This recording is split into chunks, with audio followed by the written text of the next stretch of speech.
심령 속에 충만하시기를 간절히 기원합니다. 1492년 콜럼버스가 신대륙을 발견하게 되었습니다. 콜럼버스의 마음 가운데는 지구는 둥글기 때문에 한 방향으로 계속 가다 보면 무엇인가 새로운 땅을 우리가 발견할 수 있을 것이다 하는 마음을 가지고 스페인의 서쪽으로 영국을 향해서 그리고 바다를 건너 미국 쪽을 향해서 계속 전진하게 되었지요. 그곳에 갔더니 웬 땅이 있고 사람들이 있는데 콜럼버스는 처음에 생각하기를 그 땅이 인도일 것이다 그렇게 생각하고 그 땅에 사는 사람들을 인도 사람이라는 의미로 인디언이라고 불렀습니다. 저희도 미국의 옛날 원주민들을 인디언이라고 불렀죠. 그런데 지금은 인디언이라고 부르지 않고 원주민들이라고 따로 부릅니다. 인디언들은 인도에 사는 사람을 인디언이라고 그렇게 부릅니다. 자, 7개월이 걸려서 콜럼버스가 대장정을 마치고 다시 스페인으로 돌아오게 됩니다. 사람들은 마치 그를 개선장군처럼 여기며 아주 극진히 환영하고 축하해 주었습니다. 큰 파티가 벌어졌습니다. 사람들이 함께 모여서 그가 발견한 신대륙을 함께 기뻐하고 즐거워합니다. 모두들 아주 신나는 모습으로 축하하고 그 잔치를 벌이고 있는데 어디 가나 시기하는 사람들이 있는 법이죠. 그 사람들 가운데도 이 잔치에 참여하기는 했지만 시기가 막 발동하는 사람이 있었습니다. 그래서 콜럼버스를 향해서 이렇게 말합니다. 아니, 배를 타고 서쪽으로 계속 가다 보면 어느 섬 하나쯤은 다 만나지 않겠는가? 그러니 뭐 그게 무슨 대단한 일이야? 그렇게 이야기를 하였다고 합니다. 그 이야기를 들은 콜럼버스가 갑자기 옆에 있던 삶은 계란 하나를 집어들고는 누가 이 계란을 세로로 한번 세워보십시오. 그리고는 사람들에게 줬습니다. 사람들은 재밌다는 듯이 서로 계란을 들고 세워보려고 애를 쓰지만 그 계란이 다 넘어지고 말죠. 세워질 리가 없습니다. 그럴 때 콜럼버스가 다시 그 계란을 받아들고는 그 밑바닥을 책상에 톡톡 깨버렸어요. 그러고 난 다음에 딱 세우니까 이 밑바닥이 깨졌으니까 둥글지 않으니까 세워지지 않겠어요? 사람들이 어이없다는 듯이 야유를 보냅니다. 아니, 그렇게 하는 거야. 누가 못하겠어? 누가 못하겠어? 나도 할 수 있어. 나도 할 수 있어. 다 이야기합니다. 그때 콜럼버스가 이렇게 이야기합니다. 남이 한 것을 보면 누구나 다 쉽게 할 수 있다고 생각하지요. 그러나 그것을 내 생각의 한계를 뛰어넘어서 누가 그것을 처음으로 실천하느냐, 이건 굉장히 중요한 일이 아니겠느냐, 그렇게 이야기하였다고 합니다. 여러분, 신앙도 마찬가지입니다.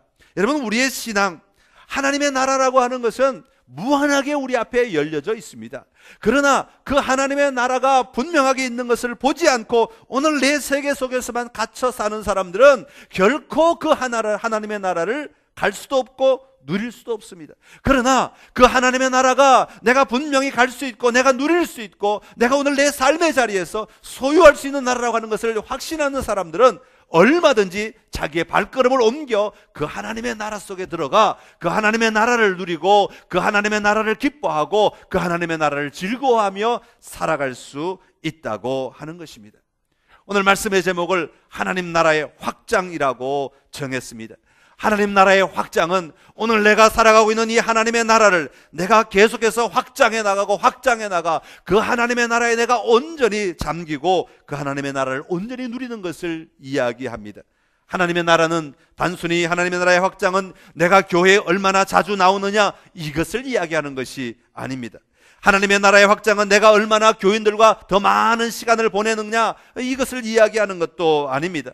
하나님 나라의 확장은 내가 어떤 직분을 가졌느냐 이걸 이야기하는 것도 아닙니다. 하나님의 나라의 확장은 내 안에 하나님 나라의 가치가 얼마나 충만하게 임하여서 그 하나님의 나라의 가치로 내 인생을 바라보고 내 삶을 바라보고 내 삶을 누리는가 하는 문제라고 하는 것입니다. 오늘 말씀을 통해서 다시 한번 우리의 모든 성도들의 삶 가운데 하나님의 나라가 확장되는 역사가 일어나시기를 간절히 기원합니다. 오늘 내 삶에 하나님의 나라를 정말로 누리고 기뻐하는 삶을 살아가는 것, 이것이 바로 그리스도인의 삶의 모습이기 때문에 그렇습니다. 자, 그러면 하나님의 나라가 확장되기 위해서 어떤 일들이 있어야 하는가 하는 것을 조금 나누려고 하는데요. 먼저 하나님의 나라의 확장이 일어나기 위해서는 회개가 있어야 합니다. 한번 따라 합시다. 회개가 있어야 합니다. 하나님의 나라가 내 삶의 자리에서 세워지고 그것이 확장되기 위해서는 그동안 나를 지배하고 있던 나의 가치가 하나님의 가치로 완전히 바뀌어져야 합니다. 여기서 나의 가치에서 하나님의 가치로 바뀌어지는 계기가 일어나는데, 그 계기가 뭐냐면 바로 회개라고 하는 것입니다. 회개하면 우리 다윗의 이야기를 가장 많이 아마 강하게 이야기할 것입니다. 여러분이 잘 아시는 이야기지만 이 회개의 의미를 다시 한번 되새기 위해서 한 번 더 말씀을 드립니다. 한 번은 다윗이 전쟁터에 나가야 할 때에 전쟁터에 나가지 않고 자기 왕궁에 머물게 되지요. 혼자 왕궁에 있다 보니까 심심한지 왕궁 위를 거닐다가 한 여인을 보게 되는데, 그 여인이 눈에 확 들어와 가지고 자기 온 마음을 다 차지하게 되어버렸어요.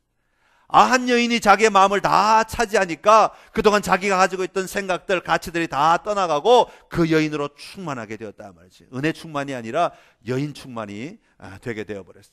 그랬더니 눈에 보이는 게 없어지죠. 왜요? 내 마음에 충만한 것으로 우리는 행동하고 판단하고 결정하기 때문에 보이는 게 없어요.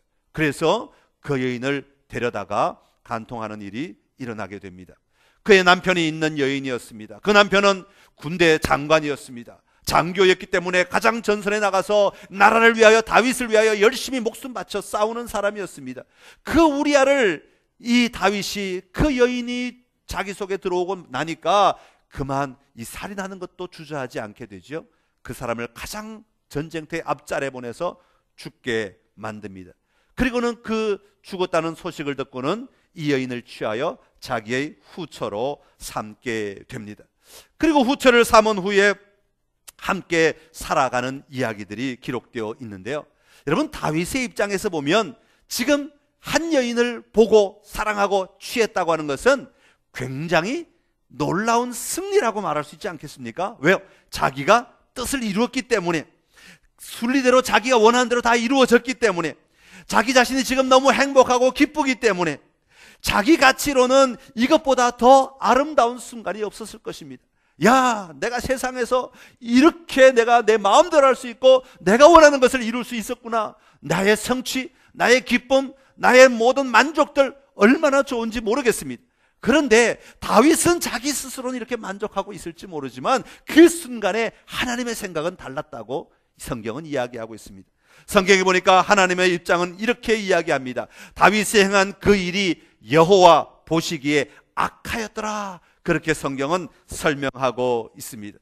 하나님이 보실 때, 다윗이 스스로 생각할 때는 그것이 너무 정당하고 너무 당연하고 왕의 권력으로 너무나 쉽고 너무나 순리적인 일이고 너무나 평범한 일인 것 같은데, 하나님의 입장에서는 전혀 달랐다고 하는 것입니다. 그래서 나단 선지자를 보내게 되죠. 나단 선지자가 이야기합니다. 왕이여, 한 가지 참 슬픈 소식이 하나가 있습니다. 그래, 뭐냐?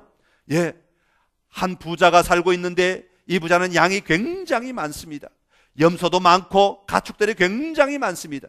그런데 어느 날 손님들이 찾아왔는데 그 친구들을 접대하기 위해서 양을 잡으려고 하는데 자기 집 양은 잡지 않고 양 한 마리, 어린 양 한 마리밖에 없는 아주 가난한 사람의 그 양을 뺏어다가 그 양을 죽여서 자기 손님들을 접대했습니다. 다윗이 듣고 보니까 머리가 돌았어. 이건 있을 수 없는 이야기예요. 아니, 어떻게 그런 일이 있을 수 있어? 아니, 어떻게 그런 일이 이 땅 가운데 내가 통치하는 이 나라에 있을 수 있느냐고 화가 났습니다. 그리고는 그 사람을 잡아오라고, 그리고는 감옥에 가두려고, 아니야 죽여버려라고 아주 소리를 높여 이야기를 합니다. 그때 나단이 뭐라고 말합니까? 폐하, 그 사람이 바로 당신입니다. 여러분, 이게 바로 하나님의 말씀이었던 것이죠. 다윗은 그 소리를 듣는 그 순간에 어떤 생각이 들었겠습니까? 정말 망치로 머리를 한 대 맞는 그런 충격을 받았을 것입니다. 그의 근본이 흔들리는 경험을 하기 시작합니다. 그 놀라운 충격을 시편 51편에 이렇게 고백하고 있습니다. 시편 51편 5절에서 7절까지 말씀인데요, 우리 함께 같이 읽겠습니다. 내가 죄악 중에서 출생하였으며 어머니가 죄 중에서 나를 잉태하였나이다. 보소서, 주께서는 진실함을 원하시오니 내게 지혜를 은밀히 가르치시리이다. 우슬초로 나를 정결하게 하소서. 내가 정하리이다. 나의 죄를 씻어 주소서. 내가 희리이다. 아멘. 예, 내가 눈보다 희리다. 다윗은 지금 이 고백에서 뭘 얘기하고 있는가? 내가 밧세바를 취했으니까 그거 잘못했습니다. 그 얘기하고 있지 않습니다. 지금 다윗은 그 하나님의 그 음성을 들었을 때, 나단 선지자를 통하여 하나님의 말씀을 들었을 때 무엇을 이야기하고 있는 거니까? 내가 죄악 중에서 출생하였다라고 하는 자기의 근본 자체가 지금 잘못되어 있다. 내 생각의 근원 자체가, 내 삶의 근원 자체가 잘못되어 있습니다라고 하는 것을 고백하기 시작합니다. 그러면서 뭐라고 말합니까? 주께서는 중심이 진실함을 원하시오니라고 말합니다.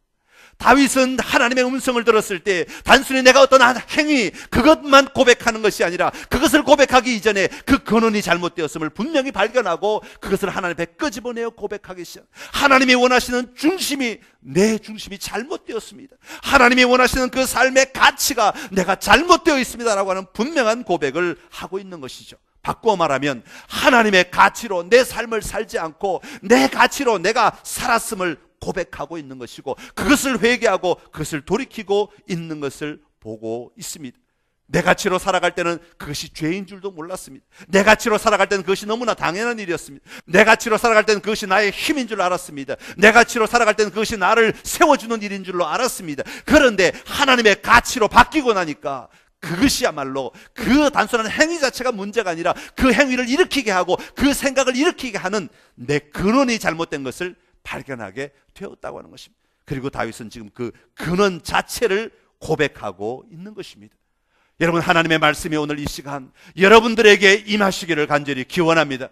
오늘 여러분의 삶을 고백할 때, 여러분의 삶을 회개할 때 내가 오늘 행한 한 죄 하나, 지난주에 한 주간 동안에 내가 잘못한 것 하나를 기억하는 것이 아니라 그것이 왜 드러났는지, 그것이 왜 내 안에 있게 되었는지 여러분의 근원을 다시 볼 수 있는 놀라운 은혜가 임하시기를 간절히 기원합니다.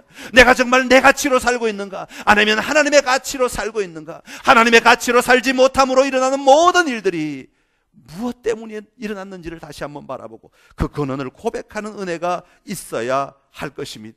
그리고 그 죄와 싸워 우리는 계속해서 죄를 죽이기 시작할 때 우리의 영혼의 변화를 누리기 시작하고, 그 영혼의 변화가 일어날 때에 비로소 은혜가 임하기 시작하는 것입니다.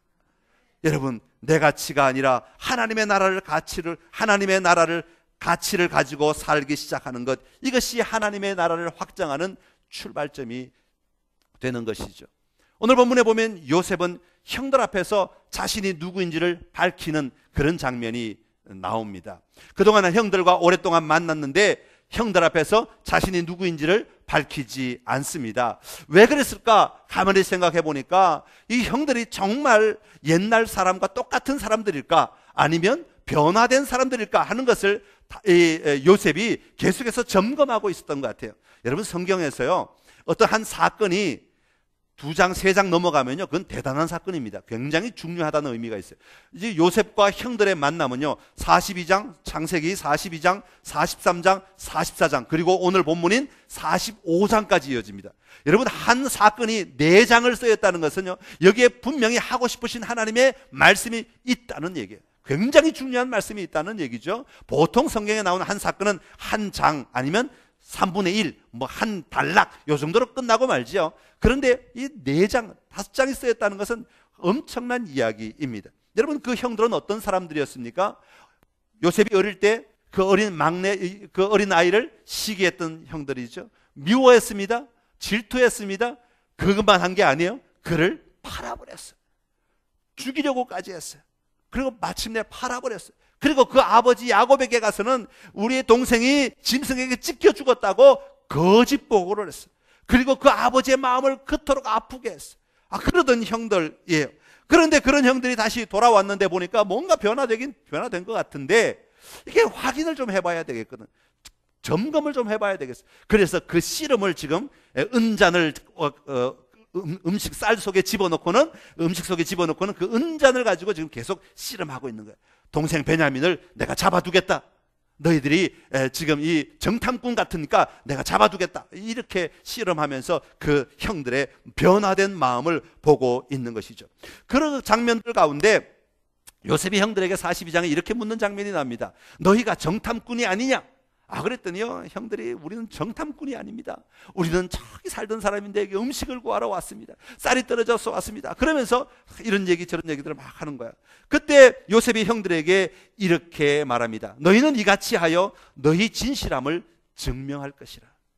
여러분, 요셉이 그 형들의 진실함을 증명하라고 말할 때 보고 싶었던 것은 무엇이겠습니까? 먼저는 겉으로 드러난 너희가 정탐꾼이 아니라고 하는 것을 드러내라, 아마 그런 이야기일 거예요. 그러나 요셉은 이미 다 알고 있잖아요. 정탐꾼이라는 걸 알고 있기 때문에 굳이 그것을 이렇게 자기가 확인하기 위해서 한 것은 아닐 것입니다. 무엇을 드러내라고 말하고 싶었겠어요? 형들이 정말 변화된 사람들임을, 형들이 정말로 신약의 말로 하면 회개한 사람임을 드러내 보이십시오 라고 아마 그렇게 이야기했을지도 모르겠습니다.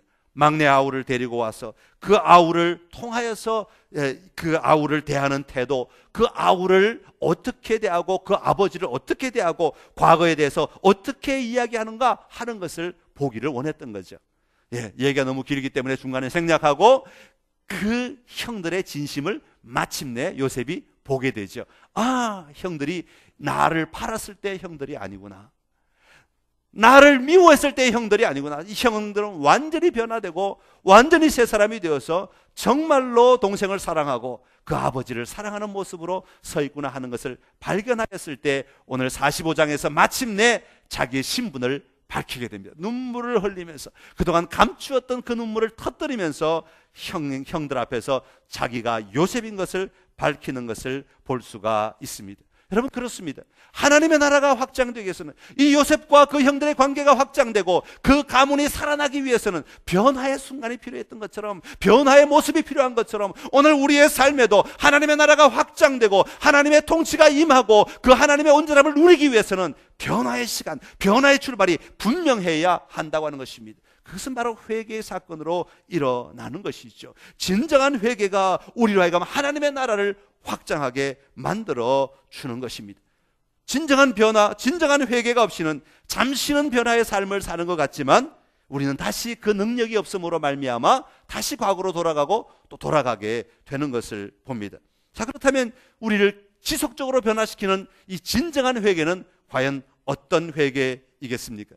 진정한 회개는 내가 오늘 지은 죄의 제목 하나를 고백하고 그것의 용서를 구하는 것이 아닙니다. 진정한 회개는 아까도 말씀드렸습니다만 내 안에 하나님의 나라의 가치로 온전히 내 삶의 근본이 바뀌는 것을 이야기합니다. 거기서 출발할 때에 내 삶의 가치가 세상의 가치가 아니라 하나님 나라의 가치로 보기 시작하는 눈이 열려지기 시작할 때, 그때 비로소 놀라운 변화의 삶이 이루어지기 시작하는 것이죠. 누가복음 18장에 보면 세리의 이야기가 나옵니다. 누가복음 18장 13절에 세리가 이렇게 고백하는 장면, 우리 한번 같이 읽겠습니다. 시작. 세리는 멀리 서서 감히 눈을 들어 하늘을 쳐다보지도 못하고 다만 가슴을 치며 이르되 하나님이여 불쌍히 여기소서 나는 죄인으로소이다 하였느니라. 아멘. 당시의 세리는 세금을 걷는 사람이었습니다. 세금을 걷는 것 자체는 잘못이 없습니다. 그건 죄인이 아닙니다. 절대로. 세금을 걷는 것 자체는 죄인이 아닙니다. 이 사람이 죄인인 이유는 세금을 걷되 규정된 것 이외의 것을 걷어서 자기가 남의 것을 빼앗아 착복하기 때문에 죄인인 것입니다. 오해하지 마십시오.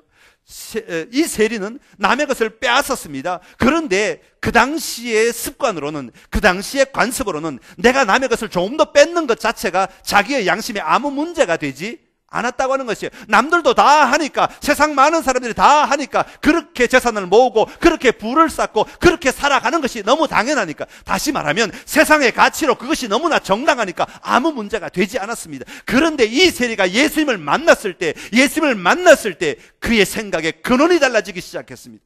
예수님께 뭐라고 말합니까? 내가 남의 돈을 요만큼 뺏었는데 그거 잘못했습니다. 어제 내가 어떤 사람의, 가난한 사람의 돈을 내가 이만큼 더 가져왔는데 잘못했습니다. 그렇게 말하지 않습니다. 이 세리는 아주 분명하게 말합니다. 하나님이여 나를 불쌍히 여기소서. 하늘을 감히 쳐다보지도 못하겠습니다. 나는 죄인입니다. 내 근원 자체가, 내 바탕 자체가 죄인입니다라고 고백하고 있는 것입니다. 죄인이기 때문에, 내 바탕이 잘못되어 있기 때문에, 내 근거가 잘못되어 있기 때문에 그런 생각을 하는 것이 너무 당연하고, 그런 행위를 하는 것에 가책이 없고, 그런 가치를 가지고 살아가는 것에 조금도 부족함이 없었다고 하는 것을 고백하는 것이죠. 내가 죄인이었다고 하는 것을 발견하고 고백하고 드러낼 때 비로소 이 사람에게는 놀라운 변화의 삶이 시작되게 되는 것입니다. 그러게 회개는 단순히 어떤 외적인 행위 하나를 내가 하던 것을 멈춘다고 회개가 되는 것이 아니라 내 삶의 진정한 주인, 내 삶의 근본의 진정한 주인이 나에서 예수 그리스도로 바뀌는 것을 이야기하는 것입니다. 그로 말미암아 예수 그리스도에 의하여 바라보고 예수 그리스도에 의하여 내가 살아가고 예수 그리스도에 의하여 하나님의 나라를 이루어가는 삶을 사는 것을 이야기합니다. 하나님의 나라가 확장되기 위해서는 교회에 열심히 나오는 것 이전에, 내가 어떤 봉사를 많이 하는 것 이전에, 내가 어떤 직분을 가지는 것 이전에 하나님 나라의 가치가 내 삶의 근거가 됨을 분명히 고백할 수 있어야 합니다. 사랑하는 성도 여러분, 하나님 앞에서 지금 여러분은 하나님의 나라를 얼마나 누리고 계십니까? 다시 한번 하나님 앞에서 여러분의 근원을 다시 한번 바라볼 수 있는 이 시간이 될 수 있기를 간절히 기원합니다. 내 삶의 근거가 하나님의 나라의 가치로 충만한지 아니면 여전히 나의 가치로 살아가고 있는지 다시 돌아보고 하나님 앞에 회개하는 진정한 회개의 모습으로 나아가 하나님의 나라를 가치를 온전히 소유하고 여러분의 삶을 바라보고 누리며 살아가는 귀하고 복된 삶이 되시기를 간절히 기원합니다. 두 번째로 하나님의 나라의 확장이 일어나기 위해서는 계산법이 달라져야 합니다. 한번 따라합시다. 계산법이 달라져야 합니다. 제가 가끔 이야기하고 있는 내용인데요. 우리는 살아가면서 자신의 계산법으로 살아갑니다. 자신의 계산법이라고 하는 말은 무슨 뜻입니까? 내가 가지고 있는 가치, 내가 가지고 있는 생각의 틀 가지고 우리는 모든 사람들을 바라보고 모든 사람들을 판단하고 모든 사람들을 평가한다 하는 그런 이야기입니다. 심지어는 내가 가진 계산법 외의 방법으로 어떤 일이 일어나면 우리는 그건 틀렸다고 이야기하는 경우도 종종 있습니다. 여러분, 우리가 가진 숫자 1, 2, 3, 4, 5, 6, 7, 8, 9 이거는 아라비아 숫자죠. 원래는 아라비아에서 만든 게 아니라 인도에서 만들어서 아라비아 상인들을 통해서 유럽에 전해졌기 때문에 인도 아라비아 숫자라고 말을 한다고 합니다. 그래서 0부터 9까지의 숫자를 조합해서 수많은 숫자들을 만들어내지요. 사실 이 숫자를 만들기 전에는 몸으로 계산하기도 하고 물건으로 그냥 상상해서 서로 이 측량을 만들기도 하고 양을 측정하기도 하고 아마 그랬던 것 같습니다. 그런데 이 숫자 가운데서도 0부터 9까지 0, 1, 2, 3, 4, 5, 6, 7, 8, 9를 한 묶음으로 묶어서 계산하는 방법이 있죠. 그것을 뭐라고 하냐면 십진법이라고 이야기하죠. 왜 십진법이 있을까? 곰곰이 좀 생각을 해봤어요. 삼진법도 만들 수 있잖아요. 컴퓨터는 이진법이지만 오진법으로 세상의 모든 숫자가 구성될 수도 있고 칠진법으로 구성될 수도 있고 시계같이 60초 단위로 계산될 수도 있고 계산 방법이 다 다를 텐데 왜 굳이 십진법이 나왔을까 하고 이렇게 자료를 찾아보다 보니까 십진법이 나오게 된 동기는 너무너무 단순합니다. 뭐냐 하면 처음에 사람들이 숫자를 만들기 전에는 자기 몸을 가지고 이 양을 계산하기 시작했대요. 머리, 팔, 다리 다 동원해갖고 손가락 다 동원하고 발가락 다 동원해갖고 했는데 발가락 갖고 모자라요. 손가락 갖고 모자라잖아요. 그보다 넘는 양은 계산이 안 되잖아요. 근데 손가락은 이렇게 꼽혀놓으면 내가 어디까지 셌는지를 알 수 있고 그 다음에 하나 더 더하기를 됐는데 발가락은 굽혀지지가 않아.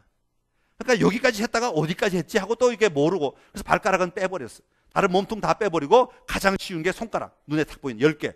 그래서 손가락이 10개이기 때문에 십진법이 나오게 되는 거예요. 10개 밖으로는 안 되는 거죠. 10개까지 세고 한 묶음, 또 10개까지 세고 또 한 묶음, 또 10개까지 세고 한 묶음, 이런 식으로 계산이 되게 되었다는 거예요. 원주민들에 의해서 처음에 이렇게 만들어지게 되었다고 하는 것입니다. 자, 다시 말하면 십진법이 만들어진 것은 우리 손가락이 10개밖에 안 되기 때문이라는 거예요. 참 단순하죠. 아주 제한된 그런 사고입니다. 근데 거꾸로 보면 굉장히 대단하지만 사실 들어가 보면 별거 아닌 것 같아요. 그렇습니다. 우리는 우리가 가지고 있는 것으로만 모든 것을 계산할 수 있어요. 그것을 넘어가면 계산이 잘 안 된다 하는 그런 이야기죠. 그런데 하나님의 나라의 공식은 우리가 가지고 있는 이런 계산법하고는 다르다 하는 것을 성경은 계속해서 우리에게 이야기해주고 있습니다. 하나님 나라의 계산법은 색다른 공식이 있어요. 하나님은 우리의 연약함에다가 하나님이 임하시면 놀라운 능력이 나타난다고 말씀하고 있는 것이죠. 이 손가락으로 계산되고 숫자로 계산되는 것이 아니라 그것을 뛰어넘는 다른 방식의 계산법이라고 하는 것입니다.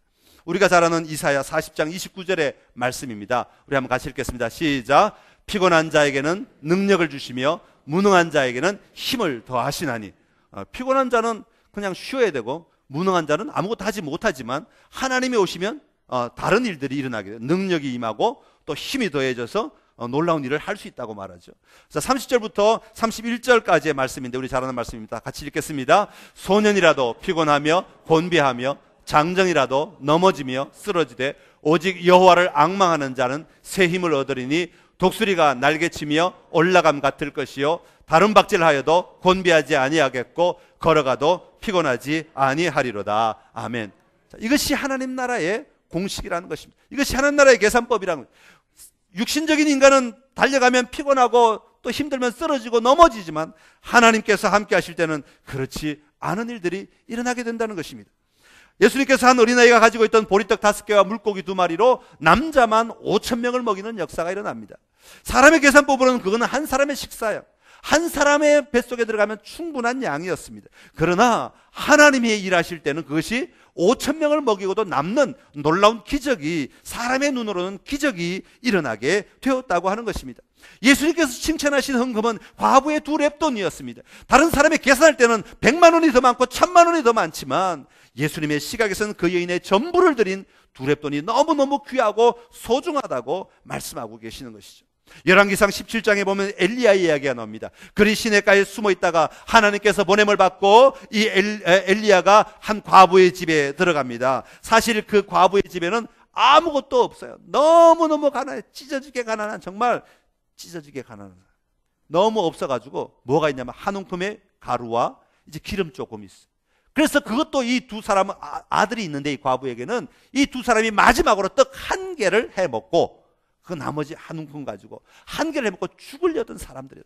그런데 하나님의 말씀을 들고 엘리야가 그 집에 들어가서 하는 말이 이렇게 이야기합니다.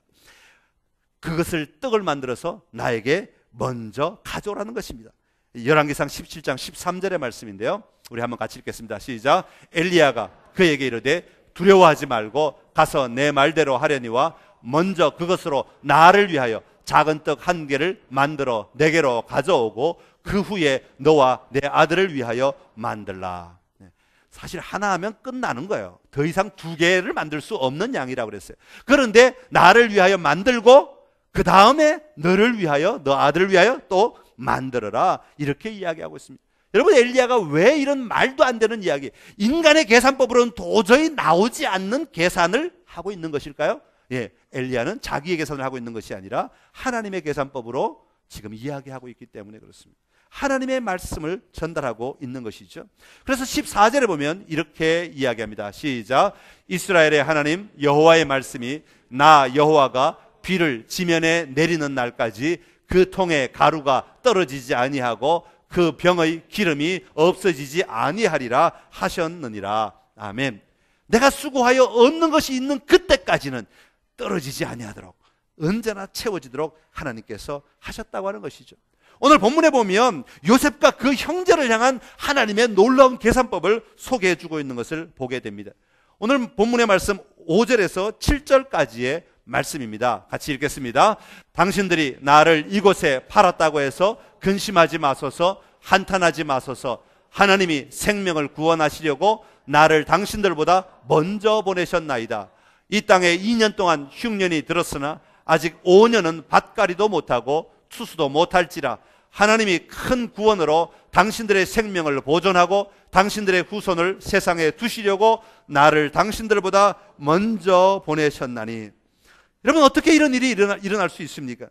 그것은 사람의 가치, 사람의 사고로만 이루어지지 않았기 때문이죠. 하나님의 역사하심을 믿을 때 이런 일들이 일어남을 요셉은 담대하게 선포할 수 있었던 것입니다. 하나님이 나를 이리로 보내셨습니다. 그리고 이것을 다 준비하게 하시고 다 예비하게 하셨습니다.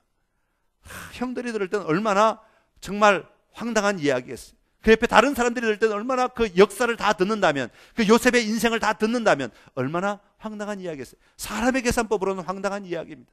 그러나 하나님의 계산법으로는 전혀 다른 이유가 있었고 전혀 다른 결과를 보게 한다는 것입니다. 여러분, 여러분의 삶의 자리에 하나님 나라가 확장되기를 원하십니까? 하나님의 계산법으로 살아가시는 여러분 되시기를 간절히 기원합니다. 내 생각, 내 틀 안에서만 살지 않고 하나님의 주시는 음성과 하나님이 주시는 말씀과 하나님이 주시는 방법으로 살아갈 때 하나님의 놀라운 일들이 여러분 속에 누려지게 될 줄로 믿습니다. 그리고 마지막으로 하나님 나라의 확장이 일어나기 위해서는 하나님의 주권이 선포되어야 합니다. 한번 따라합시다. 주권이 선포되어야 합니다. 우리의 모든 삶의 자리에 하나님의 주권이 드러나야 한다는 것이죠. 자, 오늘 본문 마지막 8절에 보면, 물론 그 뒤에도 더 멋진 이야기들이 많이 나옵니다만은 요셉이 한 말 가운데 정말 멋진 고백을 하나 소개하고 있습니다. 8절의 말씀인데 우리 8절 말씀 같이 읽겠습니다. 그런즉 나를 이리로 보낸 이는 당신들이 아니요 하나님이시라. 하나님이 나를 바로에게 아버지로 삼으시고 그 온 집의 주로 삼으시며 애굽 온 땅의 통치자로 삼으셨나이다. 아멘. 야, 참 대단한 고백이죠. 저는 이 말씀을 읽을 때 어떻게 이룰 수 있을까? 어떻게 이룰 수 있을까? 인간적인 가치로는 일어날 수 없는 일이에요. 그러나 이 요셉의 마음 가운데는 하나님의 가치로 가득 차 있기 때문에 이것을 볼 수 있고 더 나아가 이것을 고백할 수 있게 된 것이죠. 나를 이리로 보낸 이는 당신들이 아니요 하나님이십니다. 다시 말하면 내 인생의 이 모든 일들을 이루신 분은 바로 하나님이십니다. 하나님께서 이 모든 일을 하셨습니다. 하나님이 나를 여기로 인도하셨고 하나님이 우리의 가정을 살리시고 하나님이 이루시기 위해 이렇게 하셨습니다라고 고백하고 있는 것입니다. 사실 이쯤 상황이 되면, 요셉의 상황이 되면 아마 정말 가슴을 치면서 이빨을 깨물고 이렇게 말할 거예요. 내가 이때까지 어떻게 산 줄 알아, 형들? 어? 내가 그동안 마음고생 얼마나 한 줄 알아? 내가 얼마나 죽을 고비 넘긴 줄 알아? 형은 그런 거 근처나 가봤어? 근처나 가봤어? 눈물을 펑펑 쏟으면서 막 가슴을 치면서 가슴을 쥐어뜯으면서 이빨을 깨물고 내가 그동안 어떻게 고생한 줄 알아? 내가 그 모진 세월을 이국 땅에서 내가 어떻게 이겨낸 줄 알아? 하면서 소리 지르고 싶었을 것입니다. 그런데 요셉은 하나님이 하셨다고, 하나님이 우리를 위하여, 하나님이 우리 가정을 위하여, 하나님이 우리 가문을 위하여 이 일을 하셨다고 하는 그 아름다운 고백을 하고 있는 것을 볼 수가 있습니다. 요셉의 이 고백이 자신만 하나님의 나라를 확장하는 것이 아니라 그 하나님의 나라를 확장한 것을 그 형들에게도 소개하고 그 형들도 누릴 수 있도록 제공하고 있는 것을 볼 수가 있습니다. 모세, 그 모진 광야의 40년을 이스라엘 백성들이 이끌고 나오면서 모세가 이룬 마지막 이런 성막을 세우고 이제 하나님이 명령하신 것들을 완성하고 자기는 거기서 멈추어서 가나안 땅에 들어가지 못하지만 거기서 멈추는 것, 이것이 출애굽기 40장까지의 모세의 이야기죠. 자, 그쯤 되면 모세가 그렇게 수고하고 애썼으니까 마지막에 모세가 정말 수고했더라, 모세가 정말 고생했더라, 모세가 정말 애썼더라, 그렇게 마지막을 써주면 얼마나 좋겠습니까? 그런데 출애굽기 40장에 보면 전혀 다른 이야기가 기록되어 있어요. 출애굽기 40장 34절 35절의 말씀입니다. 시작. 구름이 회막에 덮이고 여호와의 영광이 성막에 충만하며 모세가 회막에 들어갈 수 없었으니 이는 구름이 회막 위에 덮이고 여호와의 영광이 성만에 충만함이었으며. 아멘. 모세 이야기는 온데간데 없고 하나님의 영광이 거기에 임하였더라, 하나님의 영광이 충만하였더라, 하나님의 영광이 드러났더라 라고 고백하고 있는 것을 볼 수가 있습니다. 그렇습니다. 우리가 하나님의 방법으로 하나님의 가치를 가지고 하나님의 나라를 확장하며 하나님의 주권을 선포하며 나아갈 때 거기에 나는 없어진다 할지라도 하나님의 영광이 드러나고 하나님의 이름이 선포되고 하나님의 하신 일들이 드러나며 하나님의 그 놀라운 주권이 계속하여 선포되는 일들이 일어나게 되는 줄로 믿습니다. 이것이 하나님 나라가 확장된 사람들의 삶의 결과적인 모습이라고 하는 것입니다.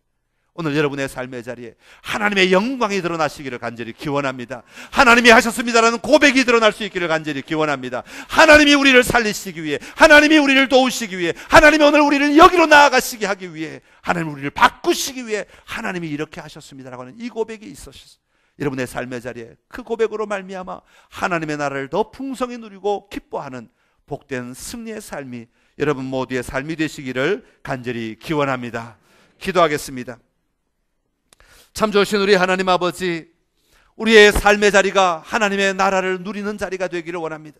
하나님의 나라가 날마다 확장되는 것을 보기를 원합니다. 하나님의 나라가 더욱더 아름답게 세워지고 온전히 이루어지는 충만한 나라가 되는 것을 보기를 원합니다.